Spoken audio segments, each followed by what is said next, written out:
Thank you very much, everybody, for joining us in this first session, first event of conversations with the New York Times.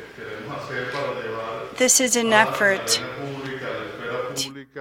Lo que hacemos en el New York Times, en las páginas web del New York Times, y porque creemos firmemente en que es importante que haya una interacción viva de las ideas, que haya un intercambio en la calle, que la gente se lleve cosas para reflexionar. Entonces estamos aquí con el afán de que esto se convierta en una plataforma de discusión pública. Vamos a seguir haciendo eventos. Este es el primero de una serie. Quiero, antes de comenzar, agradecer especialmente a Cultura UNAM y a Jorge Volpi, quien desde el principio acogió esta idea con gran entusiasmo y quien nos ha apoyado con todos los recursos de la universidad.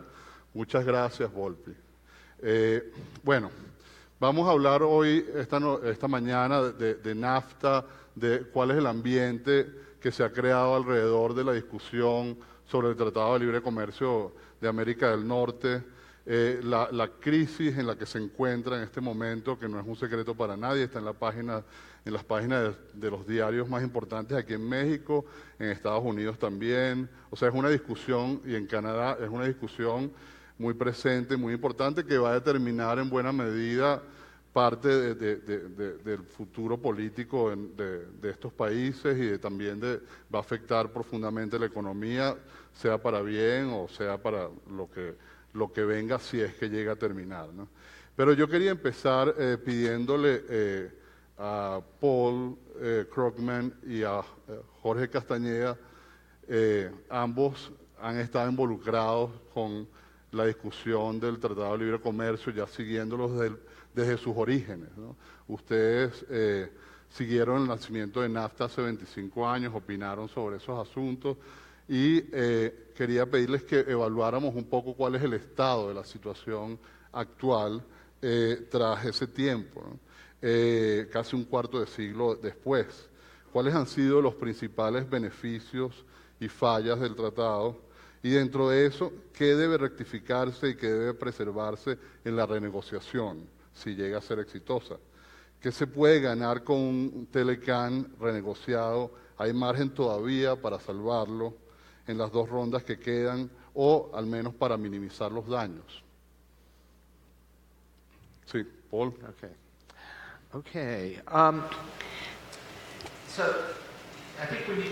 Creo que debemos ser francos y afirmar que el Telcan no ha correspondido a nuestras expectativas.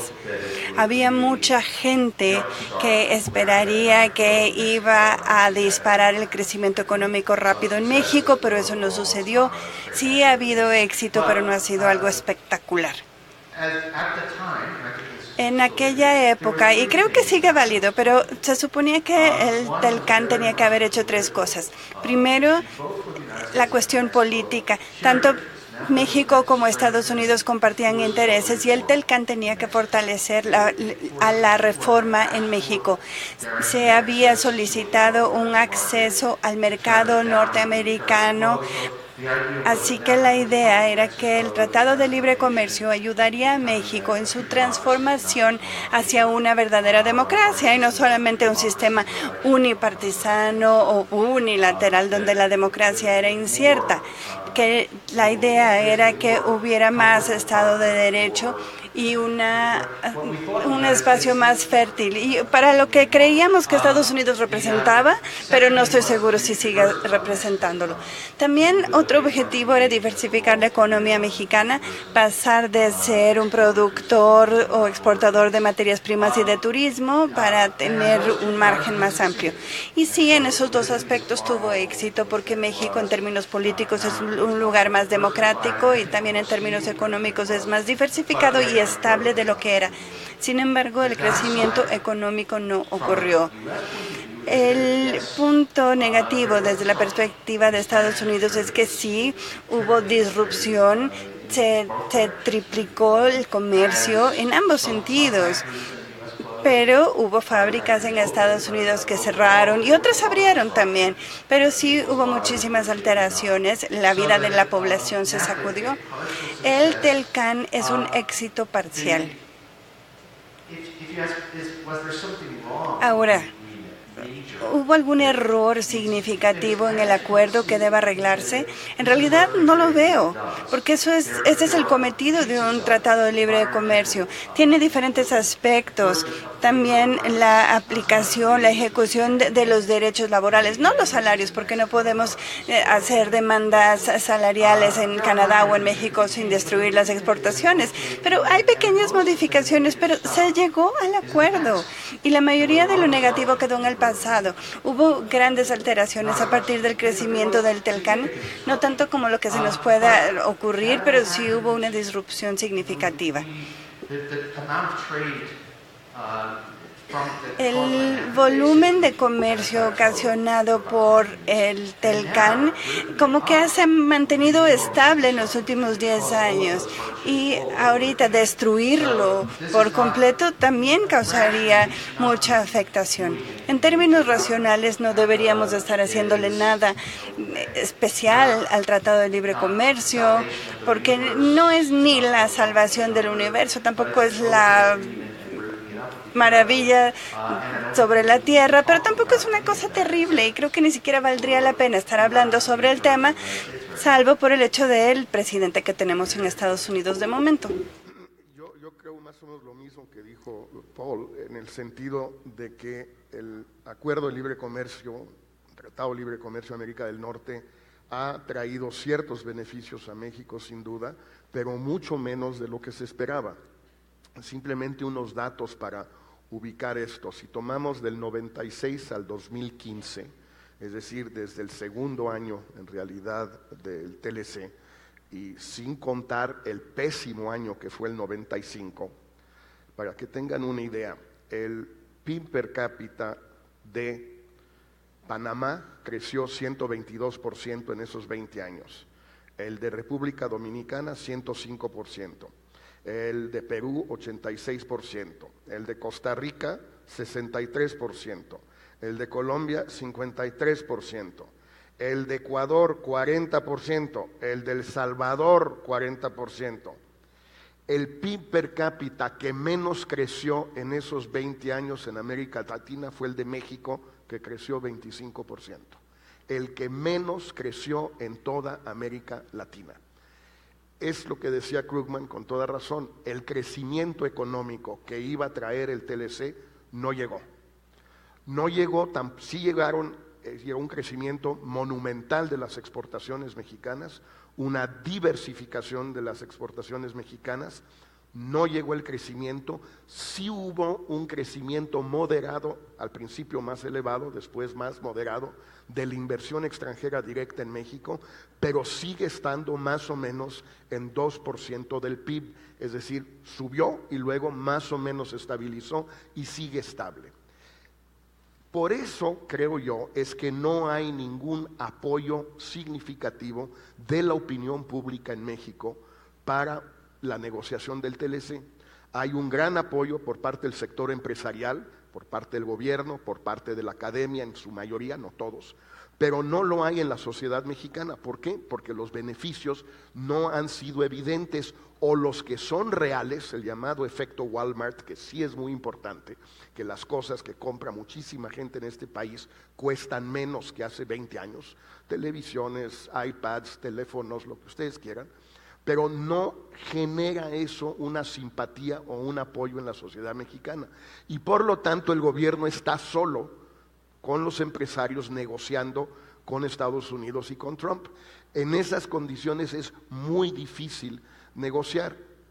Lo concluiría diciendo además, también estando de acuerdo con Krugman, que la agenda mexicana en el TLC, esto también complica la vida, lo que es el status quo.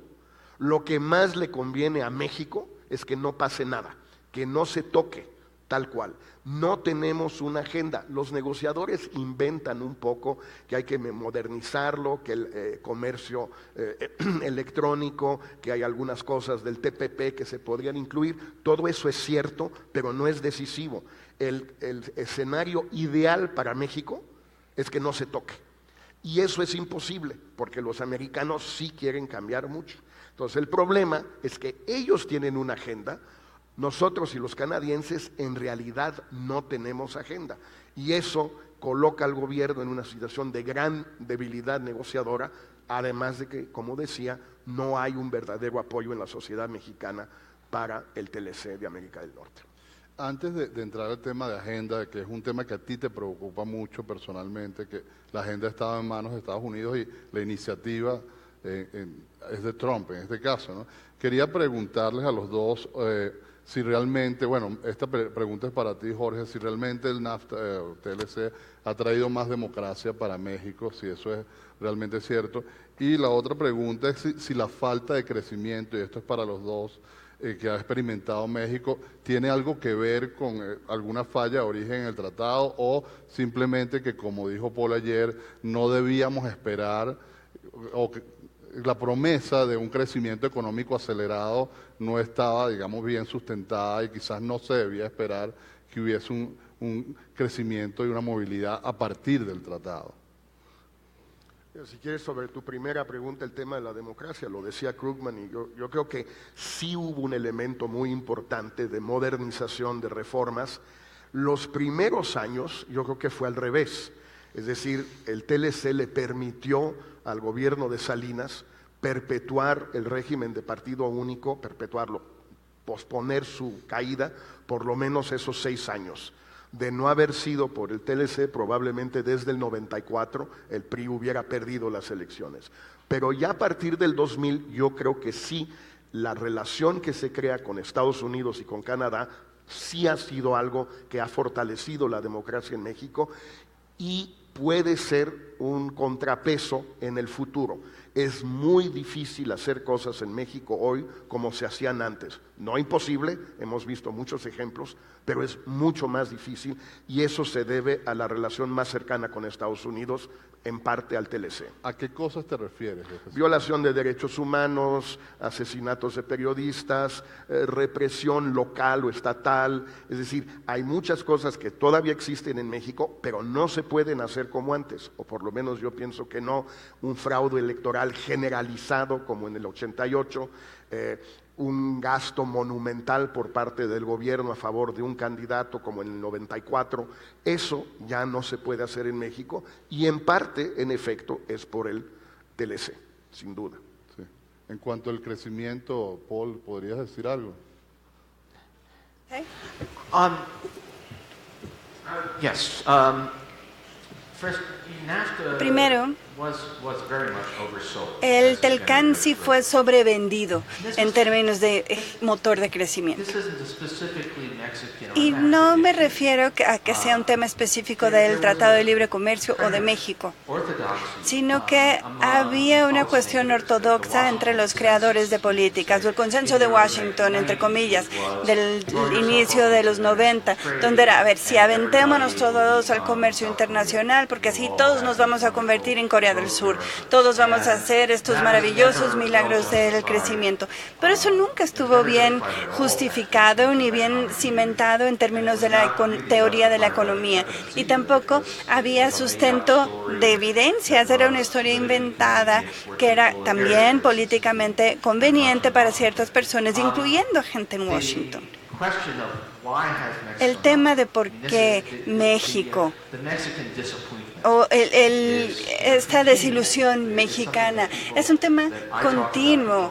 Yo hablo sobre este tema y suelo tener debates. De hecho, ya pasamos 20 años obsesionados por esta desilusión mexicana y no tenemos una respuesta. ¿Por qué México no logró aprovecharse de por ejemplo, su acceso al mercado estadounidense, también su geografía lo torna un lugar apto para la manufactura, y yo creo que sí ha logrado atraer inversión extranjera, pero ya hay muchas empresas que tienen no solamente su maquila aquí, sino también productos importantes, y aún así México no ha logrado su crecimiento. Yo creo que puede deberse a una disparidad regional. Si analizamos los 5 estados del norte mexicano, yo creo que la historia sería completamente diferente, pero ya si analizamos los demás estados de la República, están atrás. También está la cuestión de la educación. Aquellos verdaderos milagros del crecimiento, los que México debió haber emulado, todos estos países sí tienen poblaciones extremadamente educadas, aún siendo pobres. Creo que en 1965 Corea del Sur y su población estaba mucho mejor educada de lo que la población mexicana está hoy.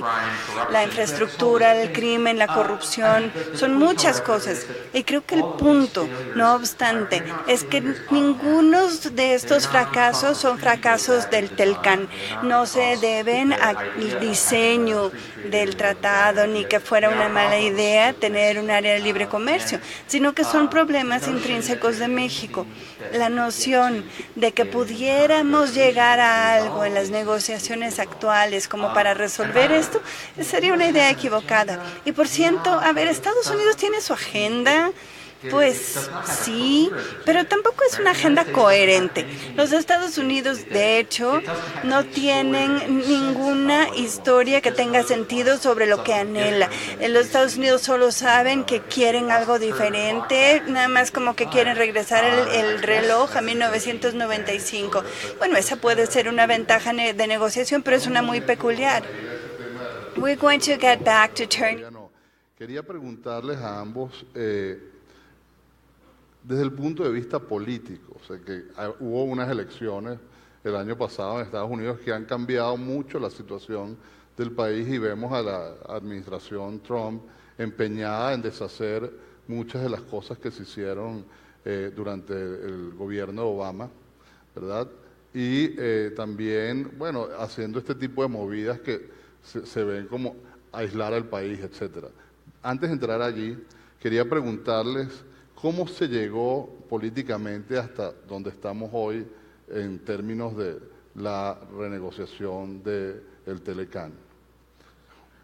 Primero, y en México y un comentario agregando a lo que decía Krugman sobre por qué México no creció. Yo creo que tiene toda la razón en que no hay buenas respuestas y además no es culpa del TLC, aunque el TLC en efecto fue sobrevendido y la gente esperó. Lo que también sucedió es que hay que recordar, el primer sexenio que hubo, que hubiera podido sacarle más provecho al TLC, fue el de Zedillo. Pero el de Zedillo arranca con la crisis de diciembre del 94 y el primer año, casi los 2 primeros años, se dedican exclusivamente a salir a reparar ese desastre, independientemente de quién haya sido la culpa. Y en realidad Zedillo ya no tenía como mucho más capital político o gasolina para hacer más en materia económica. Hizo eso y luego hizo la reforma política de 96 que permitió las elecciones del 2000. Bueno, Fox lo único que quiso hacer fue echar al PRI de los pinos, lo hizo, y asegurar que no hubiera una crisis importante al transferir el mando del PRI a la alternancia. Lo logró, pero tampoco pudo dedicarse a hacer algo para sacarle provecho al TLC, que ya tenía 7 años entonces. Y Calderón dedicó su sexenio entero a la guerra contra el narco. Y luego Peña, pues a sus reformas, más o menos podrían considerarse como un complemento del TLC, pero si vemos con detenimiento qué han hecho los gobiernos sucesivos después del TLC, pues realmente no han hecho gran cosa en lo que al TLC se refiere. Ahora, ¿cómo llegamos a la victoria de Trump? Yo creo que Krugman tiene muchas más cosas que decir que yo al respecto. Yo sí siento que en los 4 o 5 estados que fueron decisivos, donde gana la elección Trump, que son estados como Pensilvania, Ohio, Michigan, Wisconsin, Iowa, sí hay un tema de globalización, de lo que Krugman llamaba disruptions. Sí fue un proceso disruptivo en otros estados también, pero sobre todo en esos estados, y donde la gente perdió empleos, sí los perdieron, y se enojan. Lo que le pasa a la gente en Estados Unidos, voy a ser muy breve, es que una persona que trabajaba en una fábrica automotriz, digamos en Michigan, y ganaba $45 la hora, incluyendo prestaciones, la fábrica cierra, se va a México y esa persona que tiene 50, 55 años puede conseguir otro trabajo, pero le van a pagar menos de la mitad. Si le va bien, le van a pagar $20 la hora y probablemente le paguen 15. Pues piensen ustedes, los que no son estudiantes, los demás, si mañana nos redujeran a la mitad nuestro salario, nuestro ingreso, pues perdón, pero en buen castellano o en buen inglés nos encabronaríamos mucho. Pues están encabronados los norteamericanos y tienen razón. Sí, un paréntesis solo para recordar que también el año, cuando llega Bush a la presidencia, después de Clinton, que fue un presidente pro TLC, de alguna manera, él quería establecer una relación especial con México y de hecho hubo una reunión entre él y Fox, no me acuerdo si era en el rancho de Bush en aquel momento, pero de repente vino otra disrupción que fue el 11 de septiembre, ¿no? Y eso, ¿creen ustedes que de alguna manera eso cambió el ambiente, digamos, de relación con México a nivel no de colaboración entre gobiernos, sino del interés especial que tenía Estados Unidos en desarrollar las potencialidades del TLC? Well, I'm not sure. It's not at all clear No to me estoy what seguro, porque en realidad no me queda claro qué fue. the best will in the world, the Incluso best, con la mejor voluntad del mundo with full focus. I mean, I o think con it's un actually enfoque very total, porque creo que es muy interesante lo que usted está diciendo. Pensar que Zedillo estaba enfocándose en las secuelas de la crisis y después Calderón se enfocó en la guerra contra el narco. Creo que esos son puntos importantes, pero ¿cuánta diferencia podrían haber tenido? En realidad ni siquiera sabemos, porque algunos países crecen para tener más éxito que otros. Ciertas políticas se debieron haber seguido, pero ni siquiera sé si eso habría transformado la economía mexicana. No sé si los Estados Unidos no se hubiera distraído con el 9 de septiembre, no sé qué habría sucedido.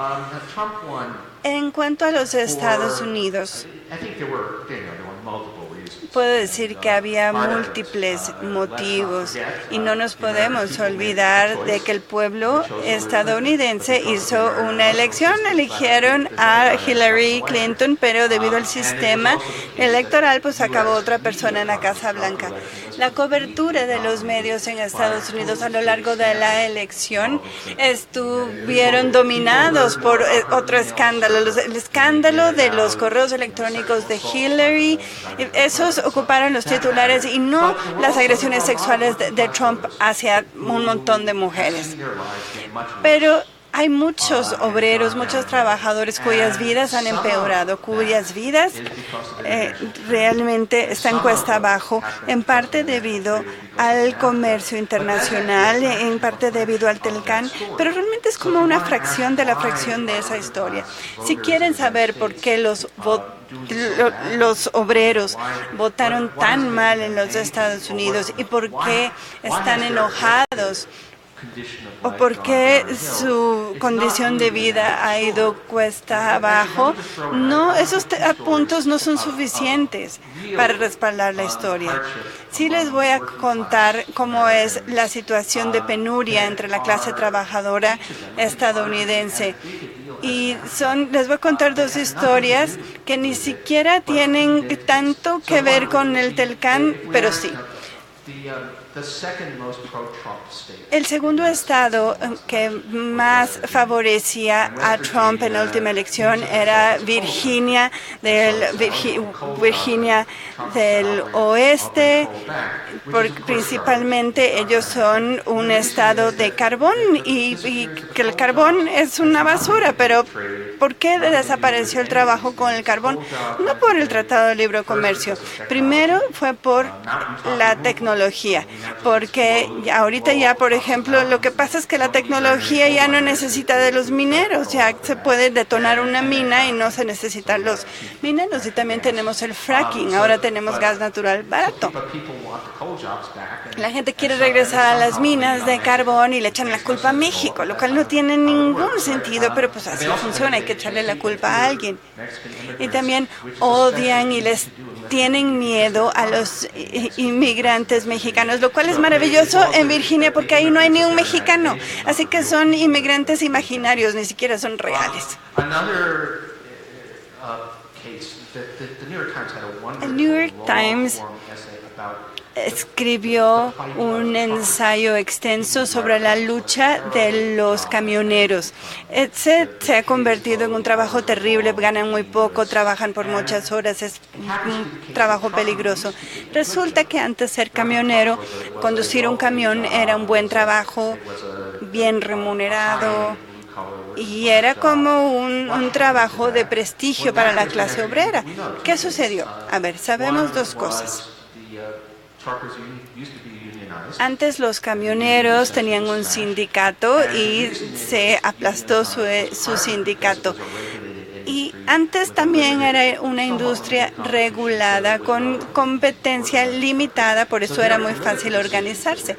Se tomaron decisiones políticas en la década de los 70 y de los 80 y estas decisiones destruyeron a este sindicato. Pero los camioneros votaron por Trump porque ellos dijeron, a ver, si me desquito con los mexicanos a través de Trump, pues me va a regresar el buen trabajo que yo tenía en la década de los 70.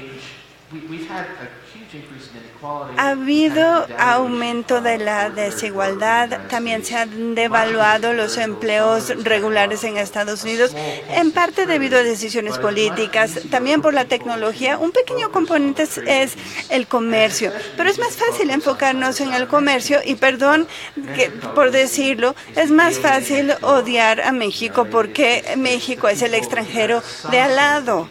Ellos como que creemos que los conocemos, aunque no los conocemos a los mexicanos, y de ahí emana todo esto. Infelizmente, esos 100,000 votos de diferencia fueron suficientes para que esos estados se...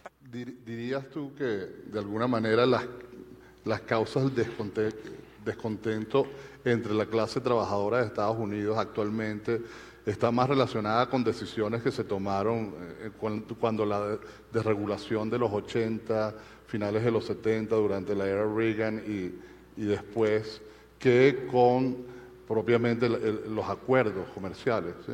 ¿Podrías comentar un poco alrededor de eso? Oh, yeah, overwhelmingly. I mean, now the trade is a real thing. El comercio es algo real.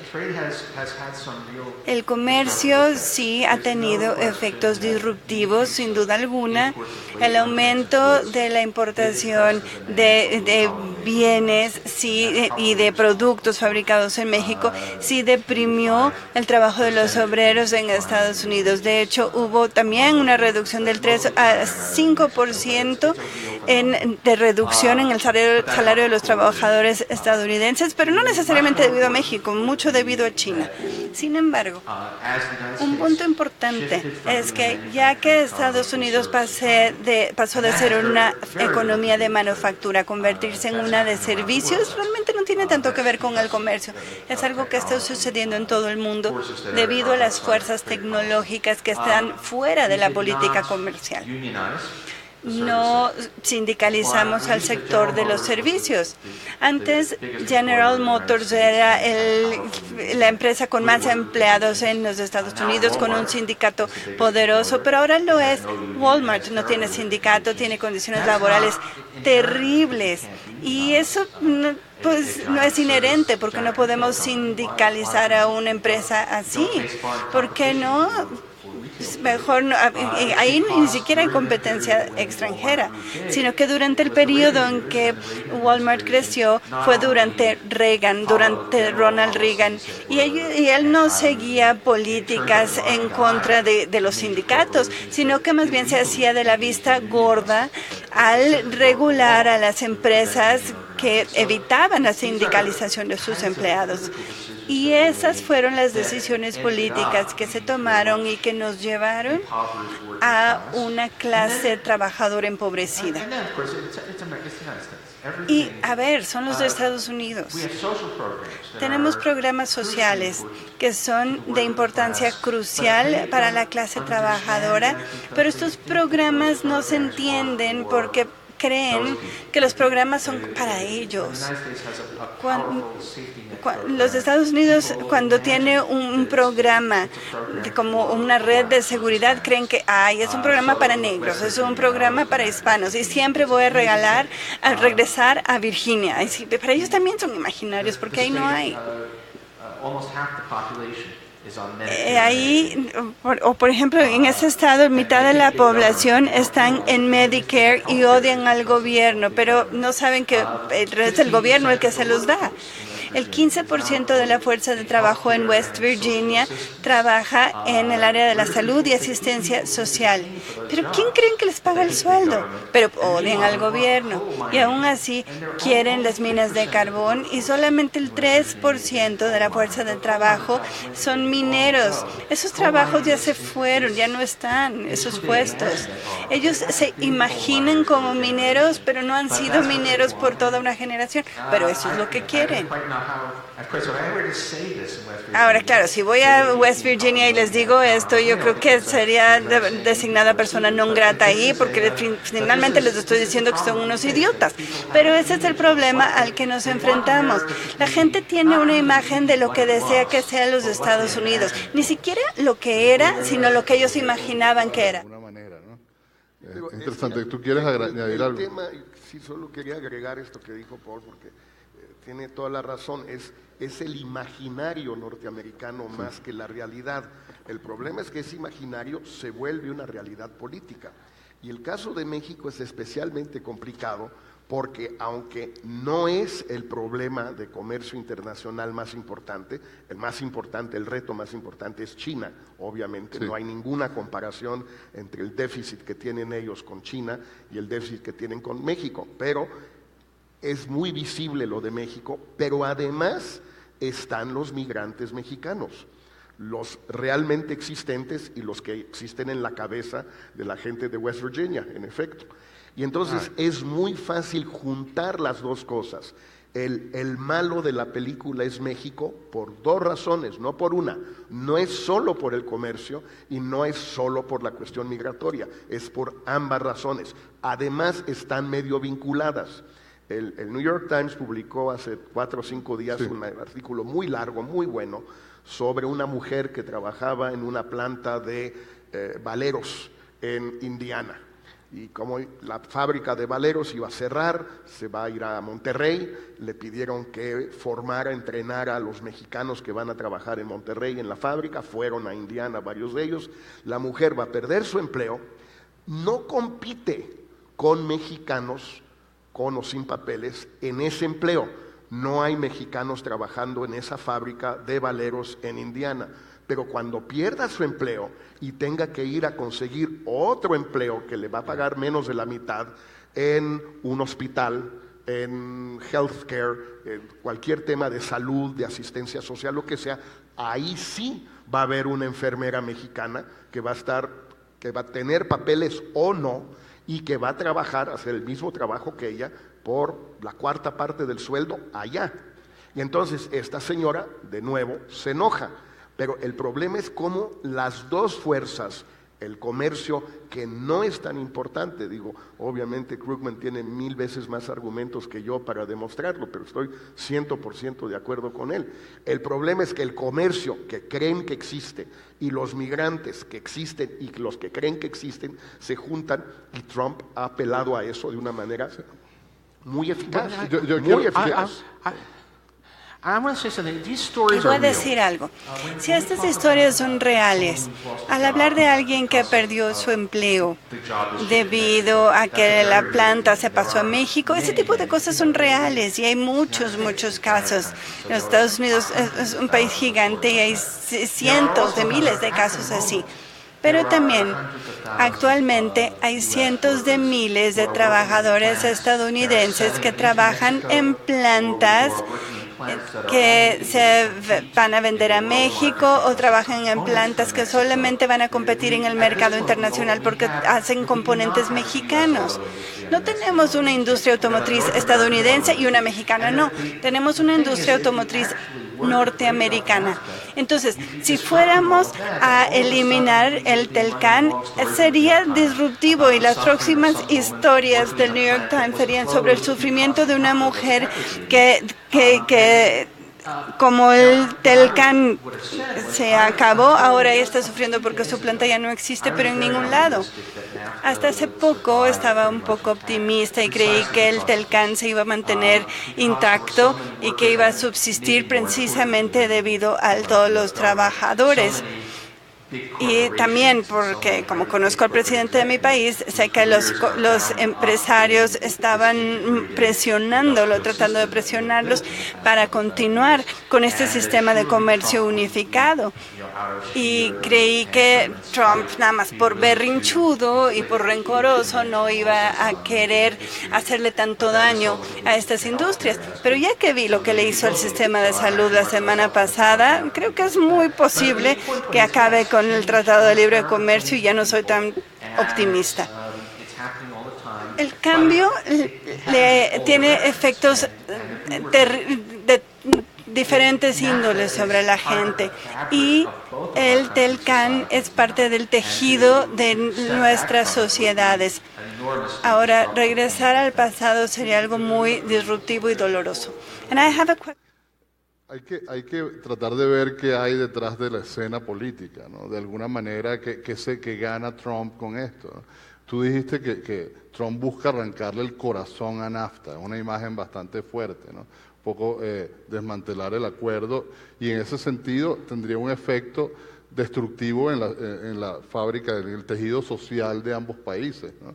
Quisiera ver cuál es su punto de vista sobre la intención de Trump con esto de usar a México quizás como un chivo expiatorio de algo más, si podemos verlo así, ¿no? De acuerdo con lo que tú decías, de unir estos imaginarios y realidades en una movida política de gran escala, ¿no? Bueno, el primer problema es que a Trump le sale barato el pleito con México comparado con otros posibles pleitos. No quiero decir con esto que no haya quien se oponga. Por supuesto, las grandes empresas norteamericanas quisieran que el NAFTA siguiera y van a reclamarle si lo destruye, ¿de acuerdo? Tú decías que tenía un costo político muy bajo para Muy Trump. bajo, no es el costo de China o de las promesas. Si uno toma las 20 promesas más importantes que hizo Trump en su campaña, lo del NAFTA, lo de la Telecán, es quizás de las más baratas para cumplir en términos políticos. No tiene un gran costo para él y seguramente él no entiende todavía o no va a entender que para México sí es muy grave. O sea, yo no sé si sea tan grave para Estados Unidos. Para México, si queda destruido el TLC, ya que se hizo, sería gravísimo. Y no tanto por el tema de comercio, sino por el tema de Estado de Derecho o el tema de inversión extranjera. En el fondo, lo que Salinas y su gente pensaron en el 92 cuando empezaron, era que para atraer inversión extranjera a México tenían que darle una especie de Estado de Derecho propio a los inversionistas. Bueno, como era imposible, y es imposible hasta la fecha, construir un Estado de Derecho mexicano para los mexicanos que incluya a los extranjeros, pero que no sea solo para ellos, Salinas pidió prestado el Estado de Derecho norteamericano para instalarlo aquí para los inversionistas extranjeros. Si eso se quita, vamos a volver a donde estábamos en 93, es decir, como sabemos todos los mexicanos, sin Estado de Derecho. Nada más que nosotros ya estamos acostumbrados, más o menos. Sí. Los inversionistas se vive mejor no. en el Estado de Derecho. Bueno, se vive mejor, pero pues nosotros ya aceptamos de algún modo que no hay. Ok, Pero los inversionistas norteamericanos, japoneses, chinos, no. Tienen muchos países donde pueden ir, donde sí hay algo que se parezca a un Estado de Derecho. Entonces, para México perderlo, estoy totalmente de acuerdo con Krugman, sería gravísimo y ojalá no se pierda. Yo era más pesimista antes, yo hoy me siento muy escéptico, muy pesimista.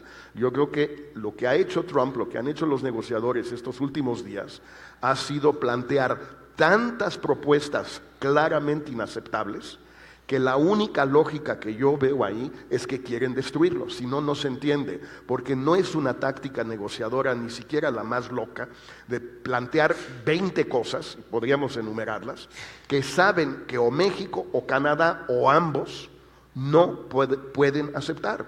Ellos lo saben. Sí, Paul, te quería preguntar sobre eso mismo. ¿Cuál crees tú que es el interés de Trump detrás de las amenazas de irse? Y si pudieses comentar un poco los argumentos que se manejan hoy en la Casa Blanca por parte de Peter Navarro, el llamado zar de comercio de la administración Trump. Right. Administration opinion. What So, does the White House think? So I don't know if people here have seen No this, sé but si there- ustedes lo han visto, no sé si ya lo vieron, pero hay un documento de 2 páginas de la Casa Blanca que emitió el zar del comercio Peter Navarro sobre los males del Tratado de Libre Comercio. Presenta una lista, incluso abuso conyugal. El Tratado de Libre Comercio hace que uno golpea a su mujer, es ese tipo, o a su esposo. Sí, bueno, sí dice cónyuge, dice abuso conyugal, así que puede ser en cualquiera de los dos sentidos, es cierto. Habla del suicidio, de la baja tasa de fertilidad. Bueno, sí, la pérdida de empleo genera ese tipo de cosas, pero uno pierde el empleo por muchos motivos. En realidad no creo que haya una demanda coherente. No creo que haya algo coherente en lo que esté diciendo Trump. En su campaña, sus planteamientos no tenían sustento. Sabemos que no tenían idea de nada, menos del Tratado de Libre Comercio, de cómo funciona siquiera el comercio exterior. Y tal vez quiere destruirlo nada más para decir que sí se pudo. Ahora, en la política estadounidense actualmente hay una problemática que me atemoriza en varios frentes. El del CAN es uno de esos, pero no el que más me atemoriza. Hay algo que parece como una administración fallida en los Estados Unidos, aun cuando Trump está en el poder. Pero sabemos, por ejemplo, su primera iniciativa, que era repelar Obamacare, falló. Y ahora está tratando de sabotearla a través de acciones administrativas, pero no logró que se aprobara su ley. Ya después también en el área fiscal quiso hacer algo y falló. Su nivel de popularidad está muy bajo, la gente se burla de él todo el tiempo, los shows de la noche, todos ridiculizan a Trump. Y no estamos hablando de un hombre que tenga un temperamento como para manejar el ridículo con aplomo, digamos. Y también tiene una mentalidad autoritaria. Los regímenes autoritarios que fracasan en casa, por ejemplo, el efecto de las Malvinas. Hablamos sobre el efecto de las Malvinas cuando la Junta Argentina fracasó en 1982. Entonces, a ver, fracasó esto, mejor vámonos a invadir unas islas y cambiamos de tema. Por eso les digo que me preocupa más Corea del Norte, por ejemplo, ya que estamos hablando de esto. Prefiero que se acabe el Tratado de Libre Comercio que tener una bomba nuclear. Pero sí, por ejemplo, Corea del Norte podría, o el Telcán podría ser las Malvinas de Trump. Soy el presidente, miren que soy todopoderoso, puedo hacer, y todo para que las noticias hablen de otra cosa por un tiempo. Y sí, se encuentra entre los motivos que nos debemos preocupar de que pueda ocurrir algo malo. Está ganando por lo menos esta batalla del Telecán, ¿no? Pues mira, da la impresión, en primer lugar, que sí ha logrado armar por lo menos una lista de propuestas. No sé si sea una agenda, y no es una agenda congruente, pero es una lista de propuestas que tienen una cierta lógica y que son inaceptables para México y para Canadá, y que colocan a México, sobre todo, en una situación muy difícil, porque si queremos seguir en la mesa indefinidamente, esto se puede ir prolongando todo el 2018, incluyendo la campaña aquí y la campaña allá. En los dos países hay elecciones el año entrante, ¿no? Eso es muy importante, ¿no? O nos tenemos que parar nosotros. Ahora, pararnos nosotros, levantarnos nosotros de la mesa es muy arriesgado, ciertamente. Sería preferible que Trump cargara con el costo político. Pero si ya sabemos, o si el gobierno ya sabe, con la información que tiene, que sí Trump va a terminar por levantarse él, quizás convenga más levantarnos nosotros antes, porque entonces nosotros por lo menos decidimos cuándo, decidimos dónde, decidimos cómo y administramos hasta cierto punto la crisis o la ruptura. Pero sí me da a mí la impresión cada día más que sí va a haber ruptura, o bien porque él se levante de la mesa y diga, ya con esta gente no se puede nada, son unos necios, es gente que no entiende, gente que no quiere ayudar a Estados Unidos, pues nos vamos y váyanse todos mucho, etcétera. Bueno, ya me entendieron. Bueno, o que simplemente invoque el acuerdo de 6 meses, el capítulo 2055 que echa a andar el reloj de los 6 meses, y que pretenda seguir negociando durante esos 6 meses con la espada de Damocles colgada para que al final de los 6 meses caiga. Entonces ahí peor para el gobierno de México, porque es negociar con una amenaza muy evidente, ya una amenaza explícita. Y ser humillados al final también. Y ser humillados al final. Entonces, sí creo que la está ganando hasta ahora Trump. ¿Puede cambiar esto? Ojalá, pero al día de hoy, incluso el mero hecho de que anunciaron ayer que se posponía el final, la última ronda hasta marzo, que van a seguir negociando hasta marzo, eso ya de alguna manera es una derrota para México, porque quien más insistía en tratar de terminar esto este año era México. Lo convierte en un tema electoral. Exacto, ¿no? Para evitar eso, exactamente. Sí, sí. ¿Qué piensas tú, Paul? Okay, if you ask, who is winning ¿Quién está ganando the debate? el debate? I think that we have to Esa take pregunta several yo creo que different más bien parts. debemos pensar en diferentes grupos de jugadores. I would be, actually, I have not seen, I would like to see a polling of the Quisiera ver una US encuesta population of what entre they la think is población happening. estadounidense y preguntarles qué piensan sobre el Telcán. Yo creo que si fuera una pregunta abierta, la respuesta más común sería ¿qué pienso del Telqué? Yo creo que la gente ni siquiera sabe qué es el Telcán. El público en general ni siquiera tiene una opinión formada. Sí saben que los extranjeros se están aprovechando de nosotros, pero no saben más. Ahora, si se encuesta en secreto a los miembros del Congreso, y si fuera confidencial, ellos también quisieran dejar el Tratado de Libre de Comercio intacto. Los congresistas en ambos partidos creen en el libre comercio y especialmente los republicanos responden bien a los intereses de los grandes corporativos y los grandes corporativos no quieren que se acabe el Telcán. No creo que haya respaldo político para sus acciones. No obstante,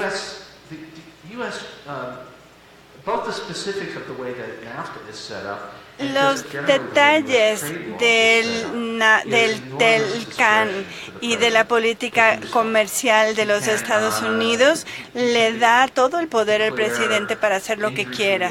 Él puede declarar que se está afectando la industria nacional o que hay una amenaza a la seguridad pública. Puede decir que son terroristas,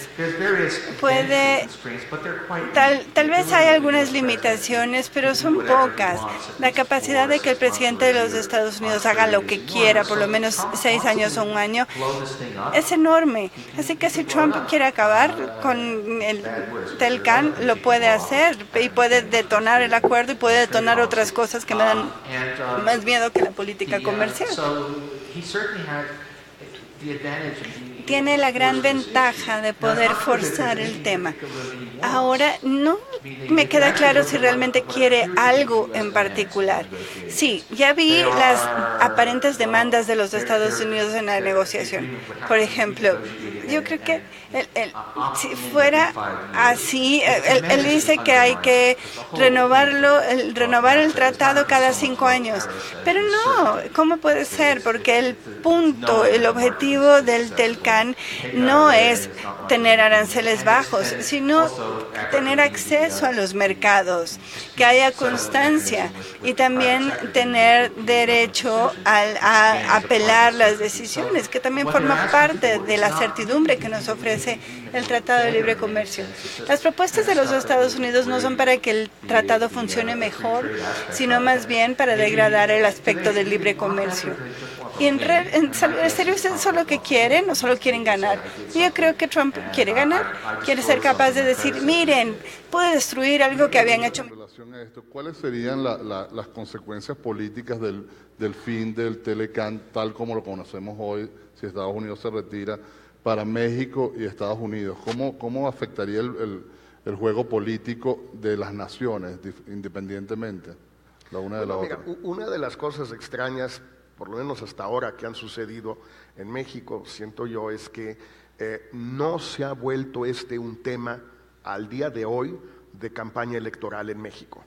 Ni siquiera lo ha sido la postura de Trump del muro y de las deportaciones.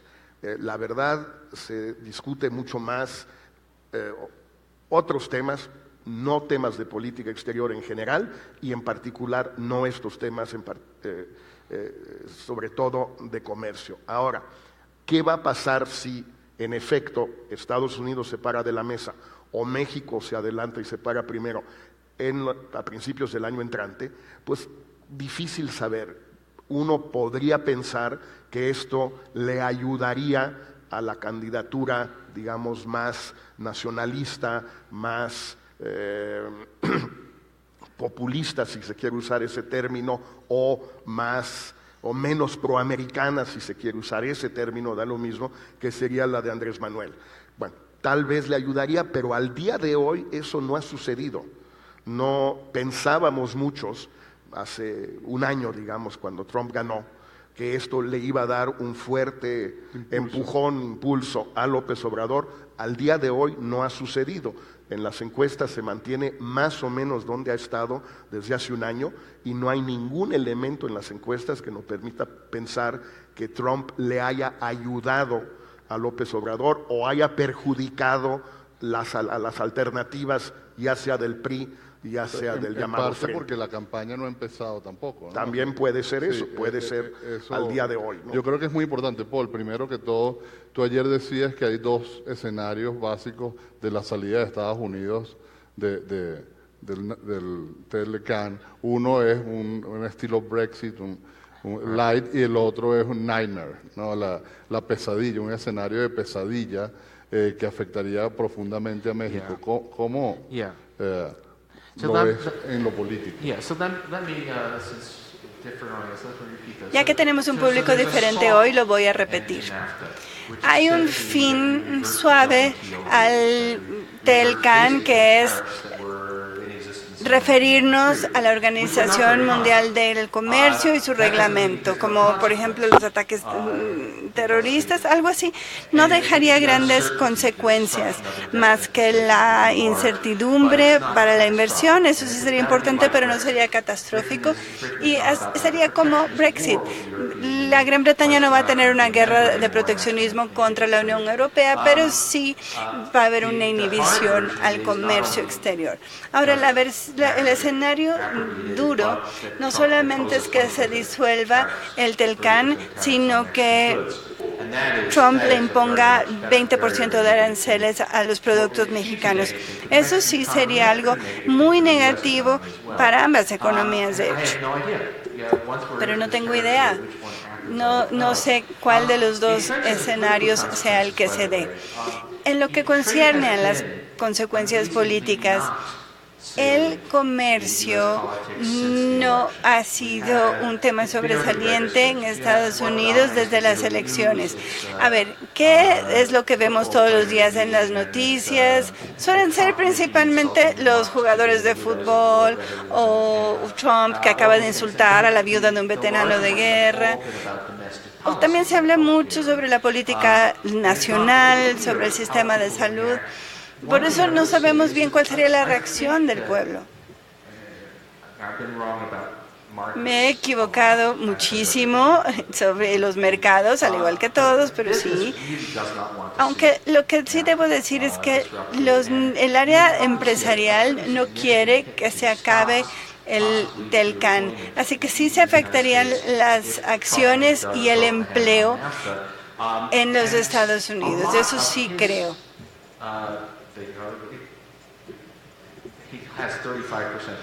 Tiene ahorita 35% de aprobación, pero me sorprende que tenga esos 35% de aprobación. ¿Y cuántos de esos 35 los abandonarían si es que la economía se desmorona? Pues tal vez se quede solo. Así que sí puede ser un gran problema político. Espero tal vez que la estrategia de las Malvinas le funcionaría como por un mes, en que la gente diría, ay, qué rudo es. Pero ya un mes después se preguntarían, ¿y el boom económico dónde está? Quería pedirles a los dos un poco redondear el tema de NAFTA. No tenemos mucho tiempo, pero tengo dos preguntas más que creo que son importantes. Una, les quería pedir que imaginemos que todavía hay margen para maniobrar con la renegociación del tratado y que ustedes como columnistas, como hacedores de opinión, tienen el oído de alguien importante que toma decisiones. ¿Qué le dirían? ¿Cuál sería la prescripción si ustedes tuvieran que escribir un op-ed al estilo de New York Times y proponer al final unas recomendaciones? ¿Cuáles serían esas recomendaciones para no solo salvar NAFTA, sino mejorarlo? No, pues yo he tratado de escribirlo, pero no me hacen el menor caso. Tal vez tengan razón. Bueno, pero imaginemos que sí, seamos contrafactuales. Venga, yo creo que hay dos cosas que el gobierno de México podría hacer, o tres, vamos, y que no ha hecho. Y ninguna de las tres es indolora, o sea, tienen costo. La primera es tratar de echar a andar lo que se ha llamado el Plan B, que en mi opinión no es diversificar las exportaciones, etcétera.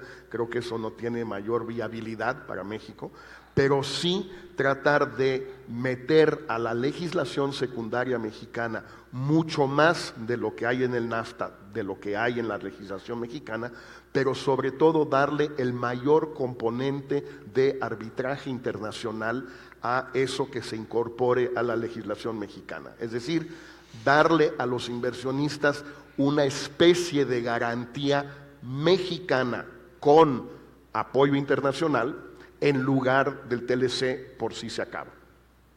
Es peligrosón porque lo primero que van a leer los mercados es los mexicanos ya saben que esto se acabó y por eso están ya construyendo algo distinto. Y en efecto no sería una buena señal, pero es una cosa que se podría hacer. Una segunda es tener la opción, la posibilidad de levantarse de la mesa y decir, no nos levantamos para irnos a México, no nos levantamos para romper, nos levantamos para llevar el caso mexicano, la agenda mexicana, a la sociedad norteamericana, al Congreso, a las universidades, a los periódicos, a los medios, a los clubes de rotarios, en fin, a toda esa sociedad civil organizada norteamericana que es muy poderosa y que puede ser muy receptiva. Pero esto implicaría también un enorme esfuerzo. Y tercero, usar algunas de las armas termonucleares que tenemos y que el gobierno no quiere utilizar para decirle a los norteamericanos y decirle a Trump, si no avanza el NAFTA, lo demás se te va a complicar mucho. ¿Cuáles son esas armas termonucleares? Las hemos comentado, pero por ejemplo, la frontera sur. Es decir, desde enero del 2014, Obama le pidió a Peña Nieto que México cerrara la frontera sur para que los menores no acompañados no llegaran a Estados Unidos. Peña Nieto lo hizo tal cual, a cambio sin recibir nada a cambio, sin pedir nada a cambio siquiera, porque no pidió nada. Y entonces ahora resulta que las deportaciones norteamericanas cayeron dramáticamente y las deportaciones mexicanas subieron dramáticamente en estos 3 años. Bueno, decirle a Trump, ¿sabes qué? Ya no cuentes, si sabes contar, no cuentes con nosotros, porque eso ya no lo vamos a hacer si tú quieres destruir el Tratado de Libre Comercio. No cuentes con nosotros. ¿Es muy peligroso? Sí. ¿Nos ha funcionado la alternativa durante estos 9 meses de por las buenas? Creo que no. Okay. I would say that, personally, Yo diría que en lo personal, si tuviera algún tipo de influencia sobre la administración estadounidense actual, esa influencia sería negativa. Si yo les digo algo, yo creo que aumentaría las posibilidades de que Trump haga lo opuesto, si yo abro la boca. Ahora, si nuestro gobierno en los Estados Unidos fuera diferente, tal vez habría cabida para hablar sobre los derechos que hay en torno del TELCAN. Estados Unidos podría pedir mayor defensa de los derechos de los trabajadores, no salarios más altos, porque pues México no lo puede costear, pero sí derechos laborales o algo sobre el medio ambiente. Si es que estuviéramos conversando con la administración Clinton o con la administración Obama. Pero en realidad estos puntos que acabo de mencionar son marginales, vamos, no son, de hecho hasta casi que siento temor al decir esto, porque si alguien en la administración Trump me estuviera oyendo ahorita diría, no, ensuciemos el medio ambiente mexicano y tratemos peor a los trabajadores. Creo que ni siquiera debería yo abrir la boca, pero bueno, voy a agregar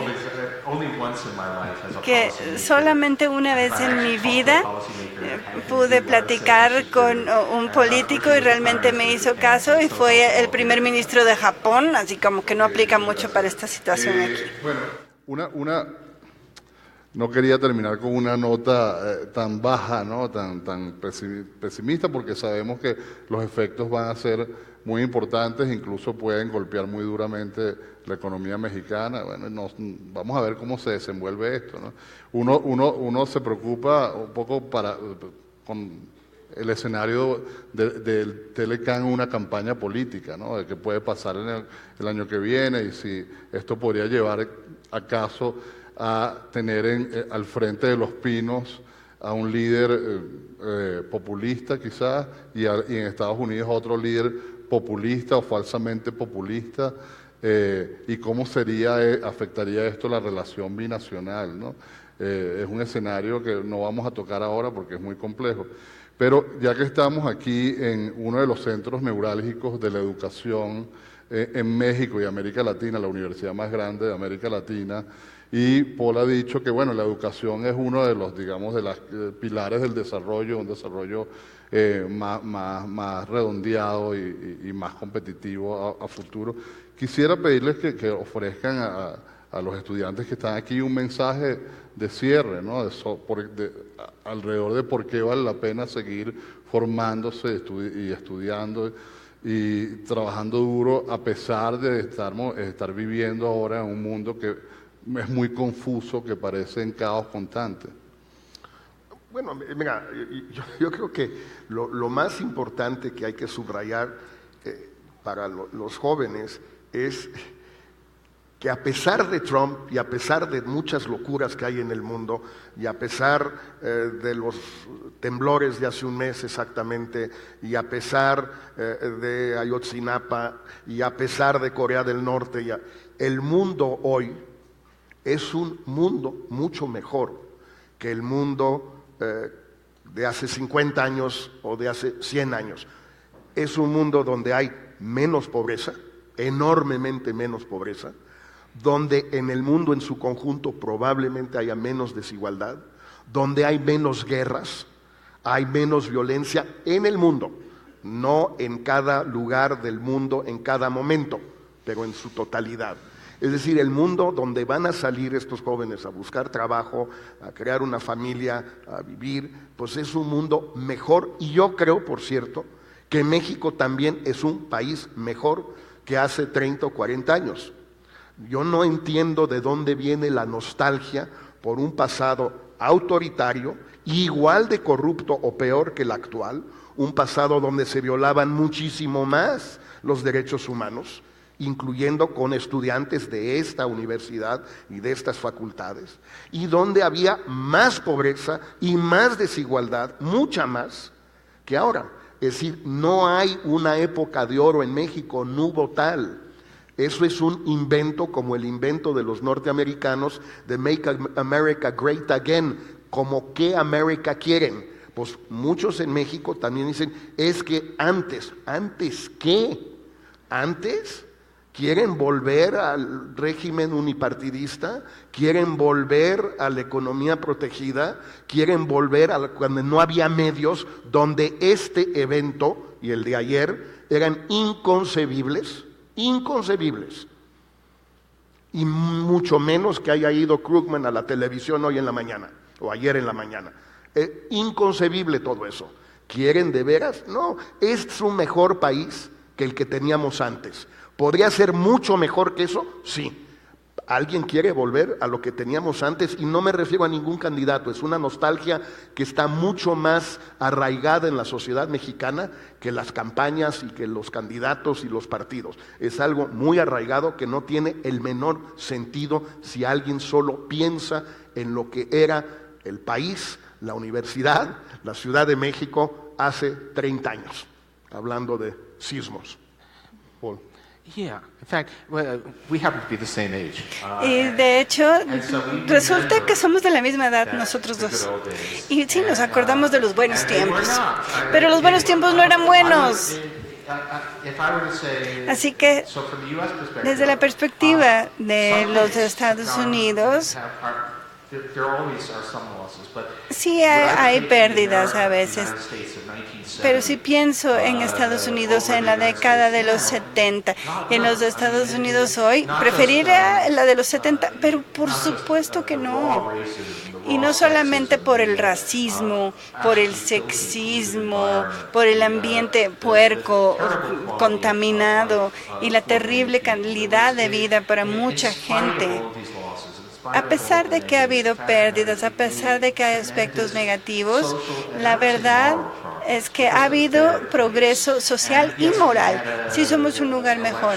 Claro que sí. Nuestras elecciones tuvieron resultados terroríficos y ahorita están sucediendo cosas que nos asustan.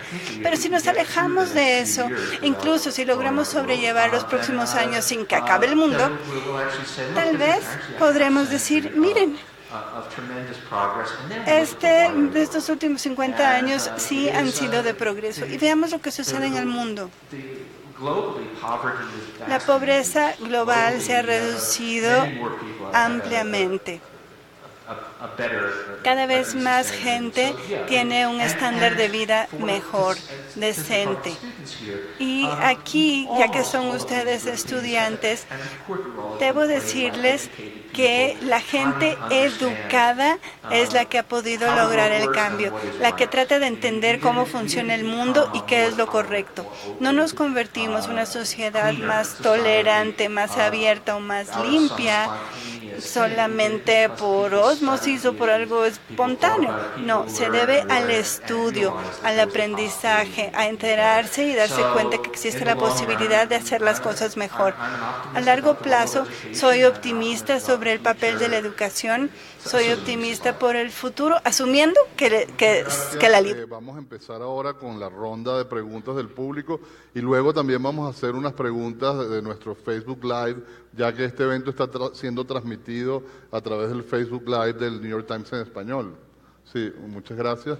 Gracias. Marina. Bueno, vamos a justamente empezar con la sesión de preguntas y respuestas y me gustaría empezar con una pregunta que fue postulada por medio del Facebook. Habla un poco más alto para yo oírte. Ahora sí.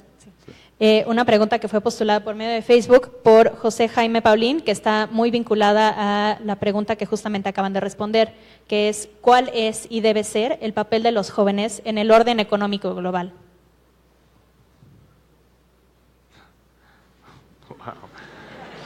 That's for you. I don't have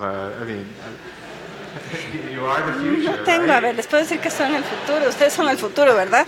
Se supone, ¿no? When I graduated high school, Cuando we me had a- gradué we had a high school del principal colegio, who tenía was el high school director de la principal was, escuela, slightly comic without intending to be. era como que muy cómico, aunque no era su intención ser cómico.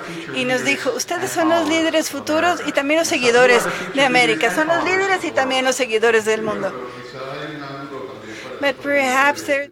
Los jóvenes que se están formando entran a un mundo de mucha incertidumbre, en la cual es un mundo globalizado, altamente mediatizado por la tecnología, y en los cuales a veces no se sabe cómo insertarse en estas economías nuevas.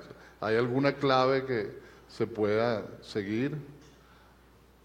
Yo creo que está difícil que dos rucos como Krugman y yo les podamos decir algo de cómo usar la tecnología, pues está muy difícil. Yo creo que lo que yo he visto de los estudiantes en México estos últimos años, ya no doy clases aquí, pero el año pasado recorrí, no sé, más de 50 universidades públicas y privadas en toda la República. El estudiantado universitario mexicano es una pequeña joya. Lo fue siempre, pero ahora lo es mucho más. Los privados y los públicos, en provincia y en la capital, los más jóvenes y ya un poquito más grandes. Son una joya porque el país le ha metido mucho dinero a esto. O sea, los que son estudiantes, aunque no paguen, sus papás sí pagan mucho por crearlos y luego por mantenerlos. Y el país ha invertido muchísimo en las universidades, muchísimo en profesores, y realmente lo que tenemos es un activo fantástico. Nada más que no hemos encontrado la manera de de utilizar ese activo de la forma más productiva, más provechosa. Pero el activo ahí lo tenemos y realmente sí creo que en el futuro eso va a ser decisivo para que este país supere los retos que tiene. Gracias. Y ahora abrimos el foro para una pregunta del público. Si alguien quiere hacer una pregunta, por favor, levante la mano y por ahí hay personas con micrófonos.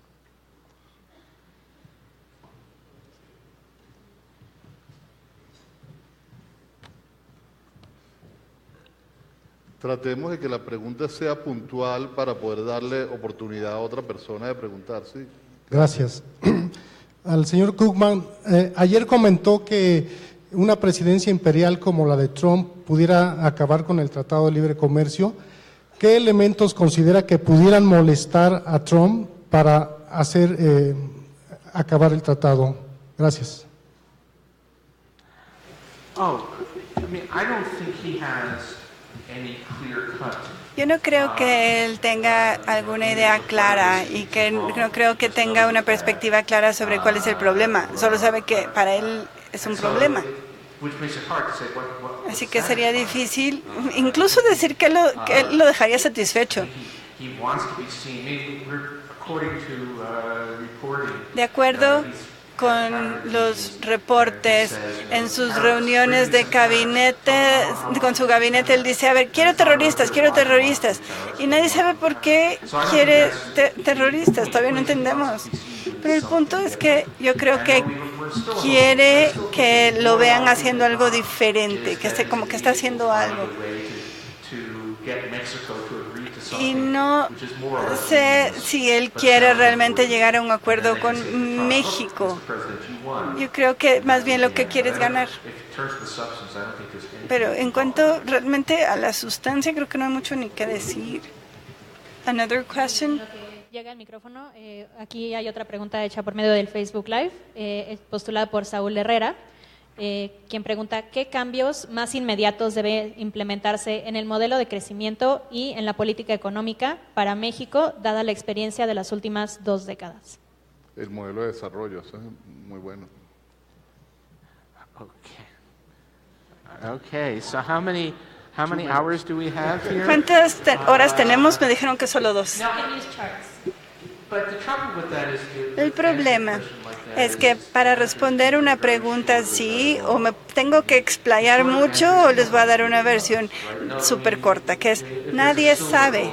Si hubiera una varita mágica que genere crecimiento económico, no la conocemos, no la tenemos, y tras muchos años de investigación ni siquiera sabemos por qué a algunos países les va mucho mejor que a otros.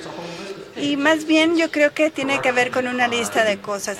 Es la corrupción, el crimen, las reformas locales, los monopolios, los sectores, la infraestructura y la educación.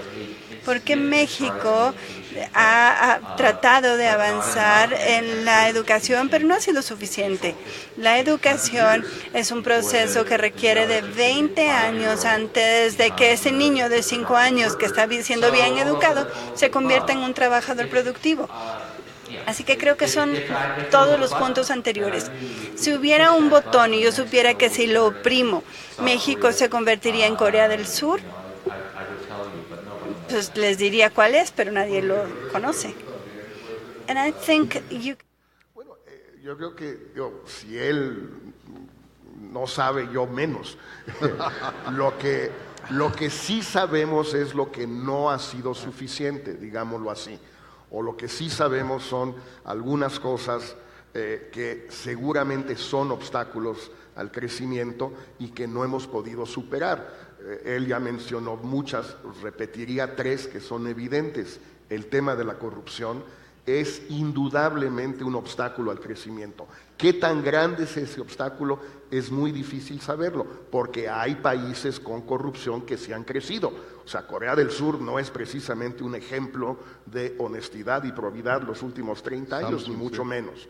2, Estado de Derecho, por lo menos seguridad jurídica en materia de propiedad, contratos, etcétera. Por lo menos, obviamente yo prefiero que además tampoco maten a la gente, pero bueno, en todo caso eso, son 2 y son fundamentales. Sin eso no se puede. Y 3, de alguna manera, una apertura mayor de la economía mexicana frente a los monopolios internos y externos, públicos y privados. Se avanzó un poco en este sexenio, pero demasiado poco. Se tiene que ir mucho más lejos. Sigue siendo un país con monopolios en todas partes. Insisto, públicos o privados, extranjeros o mexicanos. Sigue siendo un país donde la competencia es insuficiente. Gracias. Otra pregunta, por favor. Arriba. Sí, buenos días, gracias por la ponencia. La pregunta es puntual. Es cierto, como ya mencionaron, el NAFTA no nos ha beneficiado ni a nosotros ni a ustedes, pero aquí me gustaría saber, el señor Jorge Castañeda mencionó la corrupción, sí, pero aparte, ¿qué tanto ha sido el rol de la política mexicana para que no hayamos tenido ese crecimiento? Más allá de corrupción, también incluir el tema de la violencia, incluir el tema de la desigualdad, que si bien no queremos el México que teníamos, el México que tenemos tampoco sería deseable para muchos de nosotros. Entonces, ¿qué tanto impacto ha tenido la violencia y un sistema político casi putrefacto en todos los niveles, en todos los sistemas municipal, federal y en todos los partidos políticos? ¿Qué tanta desconfianza existe por parte de los inversionistas para venir a un país como México y saber que también lo pueden perder todo por la situación tan difícil que vivimos? Sería... Yo solo agregaría la concentración de la riqueza, que también la distribución es tan negativa en México, ¿no? Si puede.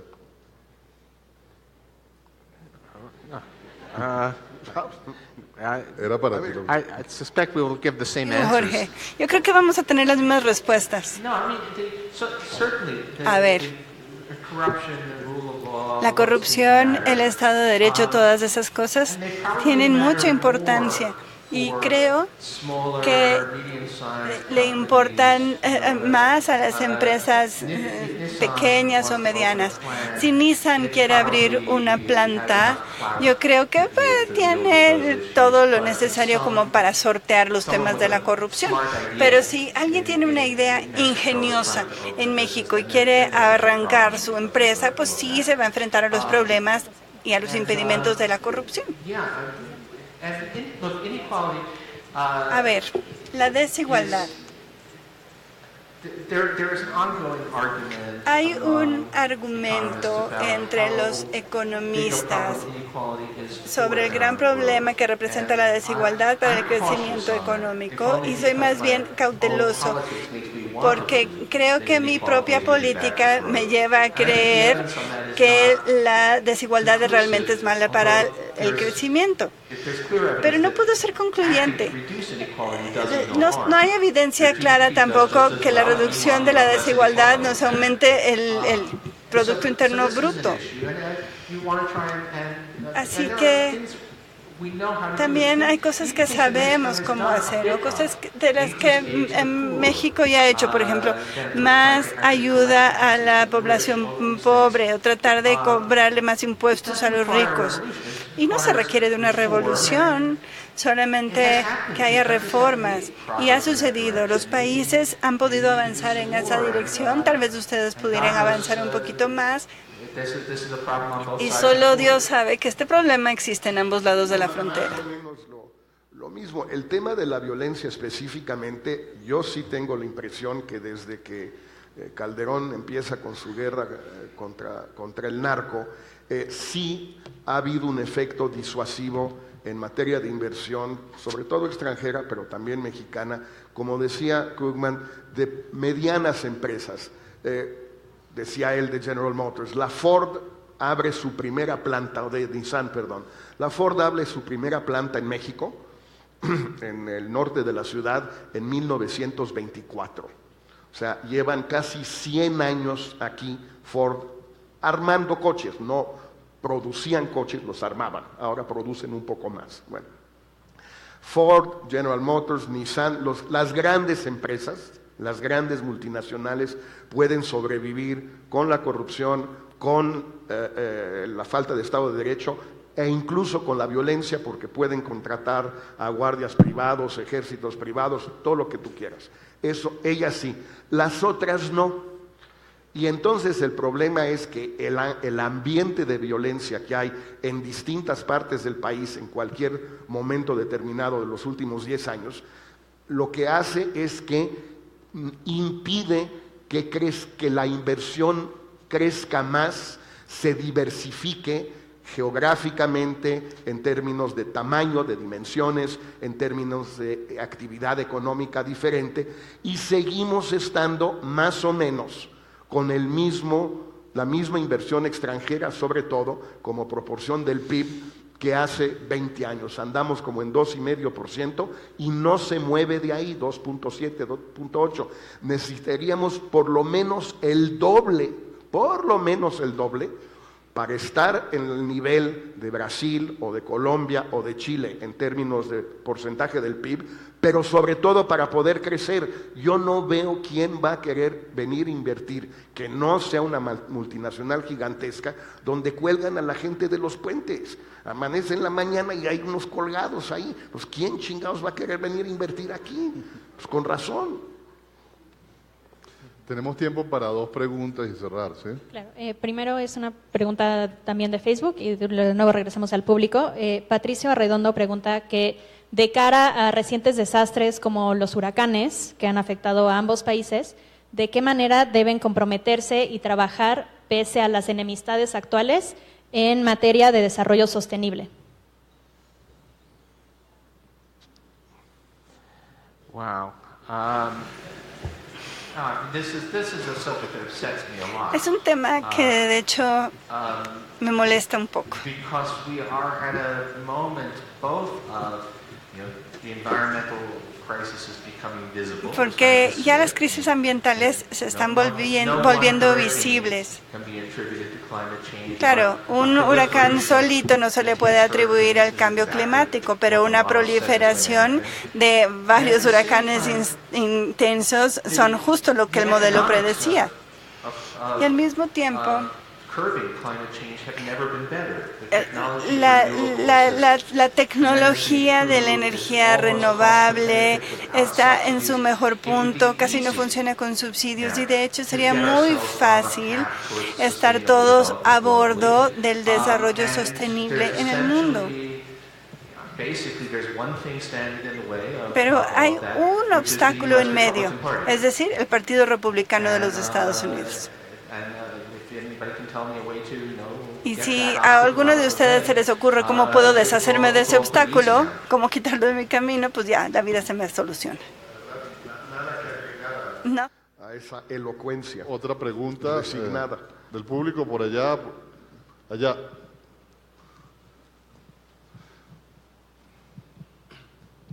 Buenas tardes. Preguntar dos cosas puntuales. La primera es, dentro de la renegociación, ¿qué actividades económicas podrían ser vistas más como que se puedan salvar en la renegociación? En la medida que no se vean como actividades que se desplazan, sino que sean como actividades complementarias y puedan ser renegociadas dentro de estas pláticas que se tienen. Y la segunda es que se habla entre ganadores y perdedores entre México y Estados Unidos. Si se rompe el Tratado de Libre Comercio, ¿cómo quedan estos países frente al mundo? Y si esto marca una tendencia o es un breakpoint en tendencias futuras, ¿no?, de ese proceso de globalización que viene en avance y en crecimiento y que parece no detenerse. Son buenas preguntas. Contesto la segunda y la primera. Creo que Paul Krugman tiene mucho más que decir que yo. El problema aquí es que si Trump sigue, dejemos a un lado el caso de México un momento, si Trump sigue con este mismo enfoque, por ejemplo, hay un problema muy serio también de los países de Centroamérica y de República Dominicana con lo que se llama el CAFTA-DR, que Trump probablemente no sabe ni siquiera dónde es la República Dominicana porque ahí no tiene hoteles, pero si quisiera ser congruente, empezaría a desmantelar todos los acuerdos de libre comercio que tiene Estados Unidos. Ya empezó con Corea del Sur, por cierto.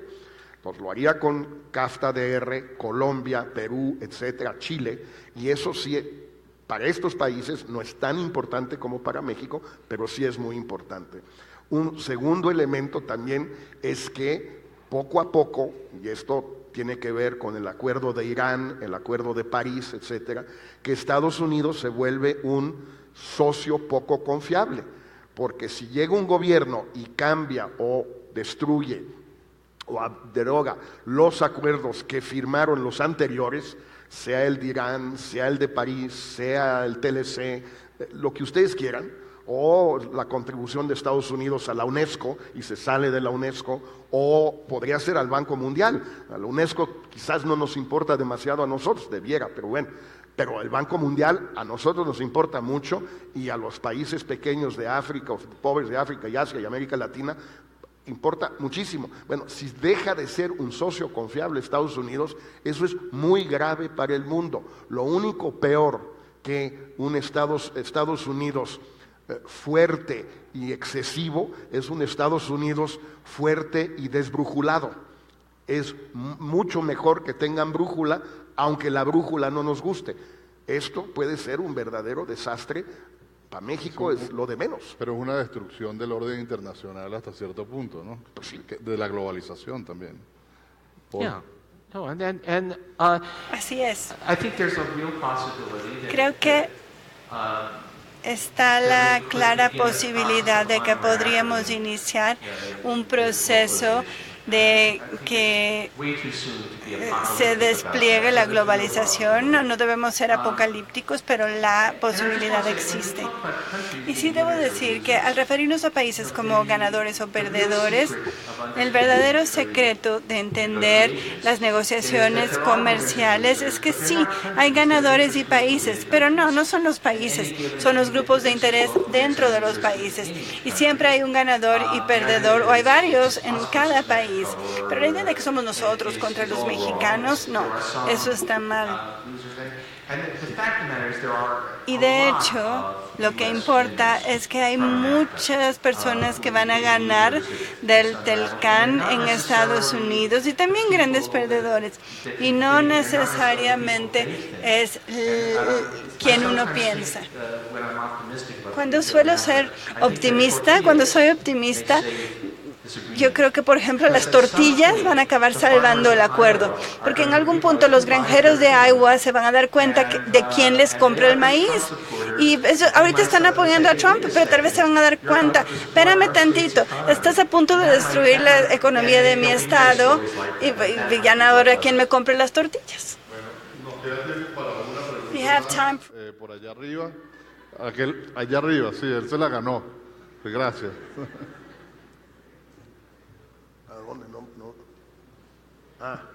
Sí, just one more. Muchas gracias. Pues muy buenas tardes a todos. Primero que nada quiero felicitar a los que organizan este evento. Sin duda discutir críticamente en este tipo de espacios con los compañeros universitarios me parece que ayuda a democratizar y a romper muchos paradigmas que se tienen que romper. Tengo una duda muy concreta. Como sabemos, en el Estado mexicano, al igual que en otros países, el gobierno está obligado a garantizar todos los derechos humanos, los derechos fundamentales económicos, culturales, sociales, muchos derechos humanos. Pero frente a ese diseño jurídico, tenemos un Estado neoliberal muy delgado frente a poderes fácticos que en ocasiones incluso lo superan. Mi duda es, ¿qué tipo de modelo económico puede ser verdaderamente compatible con un Estado que en la práctica garantice los derechos fundamentales? Y no me refiero nada más a algunos, sino todos los derechos fundamentales que la Constitución reconoce y se obliga a garantizar. Muchas gracias. Una preguntita que es pequeñita, muy sencilla de responder y es para Jorge. No, bueno, ¿yo qué? Como decía el clásico, ¿y yo por qué? A ver, yo creo que hay dos escuelas en esta materia de derechos humanos y las dos tienen argumentos muy válidos. Una, a la que yo pertenezco en mi actividad, no teóricamente, es que hay derechos humanos fundamentales, que son las libertades individuales, los derechos individuales fundamentales, y que lo importante es salvaguardar eso, y luego que la gente pueda votar y escoger qué tipo de régimen económico, social, etcétera, quiere tener en cada país. Y hay otra escuela que considera que los derechos, la llamada segunda generación y tercera generación, derechos económicos y sociales, derechos colectivos, son parte del paquete de derechos humanos y que todo debe ir junto. Yo creo que en México nos quedaríamos muy bien servidos si pudiéramos lograr lo que se ha intentado, pero no lo hemos podido armar bien todavía, que es que por lo menos los derechos humanos fundamentales se respeten, uno, y dos, que haya un sistema político que permita a la gente escoger más o menos libremente qué tipo de régimen quiere o queremos. No hay esa situación hoy en México todavía, estamos mucho más cerca, insisto, que hace 30 años. Pero no hemos llegado donde debiéramos estar. Para mí la pregunta central a propósito de derechos humanos específicamente es si en México podemos lograr eso solos o si es indispensable un componente internacional. Yo siempre he pensado, desde antes de estar en el gobierno, durante mi estancia en el gobierno y después, que necesitamos un componente internacional, que no vamos a poder lograr un pleno respeto a los derechos humanos fundamentales en México sin ese componente internacional. Trátese de la ONU, la OEA, el NAFTA o el Telecán, trátese del Consejo de Derechos Humanos en Ginebra, lo que tú quieras. Yo estoy convencido, ahora sí que sí, solitos no lo vamos a lograr. Pero hay mucha gente que piensa que sí. Y esa es una de las discusiones que debemos tener. Por ejemplo, a mí me gustaría que hubiera un capítulo de derechos humanos en el nuevo TLC, tal y como lo hay en el acuerdo que tenemos con la Unión Europea desde el 99. Pero hasta ahora el gobierno de Canadá sí lo planteó, tal cual, explícitamente. El gobierno de México no quiere insistir en eso, debiéramos insistir. Pero ese es el tipo de discusión. Me gustaría aterrizar tu planteamiento en cosas más específicas para que entonces podamos no solo discutirlas, sino optar entre un camino y otro que no sea tan abstracto. Sí. Paul, ¿quieres agregar algo? I think it's just worth saying that Vale la pena decir democratic welfare states que los estados of the kind that we created in democráticos Western como Europe, los que existen en Europa Occidental son imperfectos como el sistema estadounidense, el canadiense o el japonés. Esos sistemas no son utópicos, pero creo que sí son las sociedades más decentes que han existido en la historia de la humanidad. Así que sí sabemos crear sociedades superiores a las que teníamos antes. Esa debe ser la meta y después seguir avanzando. No estamos hablando aquí de un sueño imposible. Tampoco debemos ser demasiado cínicos, porque sí hemos creado sociedades sumamente decentes a partir de cualquier estándar histórico. Gracias. Quiero concluir invitándolos a todos a mantenerse sintonizados con los próximos eventos de conversaciones con el New York Times. Quiero agradecer de nuevo a Cultura UNAM y a Jorge Volpi por habernos abierto las puertas de este recinto y haber aceptado nuestra propuesta de hacer esta conferencia aquí. Y quiero despedir a nuestros invitados, Paul Krugman y Jorge Castañeda, con un fuerte aplauso. Muchas gracias. Gracias.